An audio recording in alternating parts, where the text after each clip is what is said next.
madaxweynaha dowlad goboleedka koonfur galbeed Soomaaliya Cabdicasiis Xasan Maxamed Laftagaraan iyo waybousige ka shirgudoomiye shirkii golo wasiirada oo toddobaadkii bahal maryo oniska kooyaan kaasoo la soo xog wareysada xaaladda deegaanada koonfur galbeed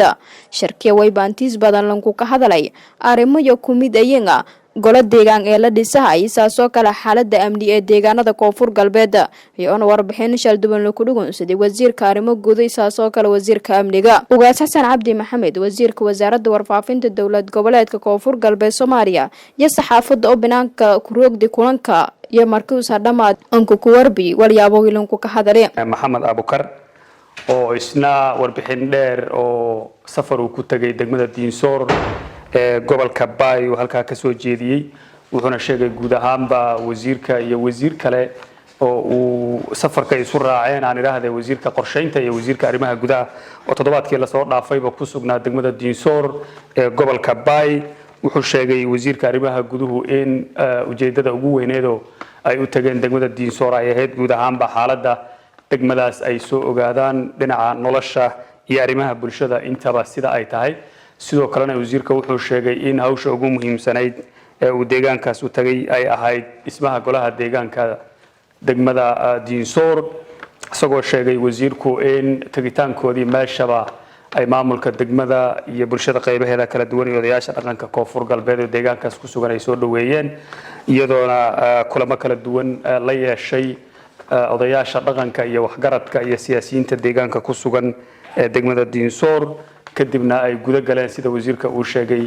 dhismaha golaha deegaanka degmada Diinsoor ka hor inta aan golaha la dhisinna dib u heshiisiin laga sameeyay deegaankaas dadka wada degmada Diinsoor oo aan ognahay duruufo badan oo adag inay ku xeeran yihiin inay ku midoobaan maamul ayagu ay leeyihiin iyadoo ujeedada ugu muhiimsan oo loo dhisay golaha deegaankana ay tahay si loo horumariyo degmooyinka koonfur galbeed Soomaaliya mashaariicda kala duwan ee dawladda hayso iyo hay'adaha kala duwan sidii ay ugu soo hiran lahaayeen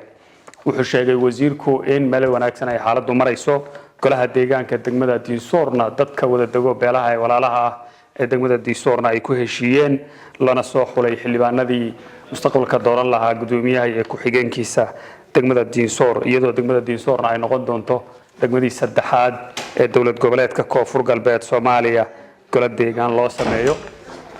isagoo aad u amaanay wasiirku waxgaradka iyo odayaasha dhaqanka degmada Diinsoor garashadooda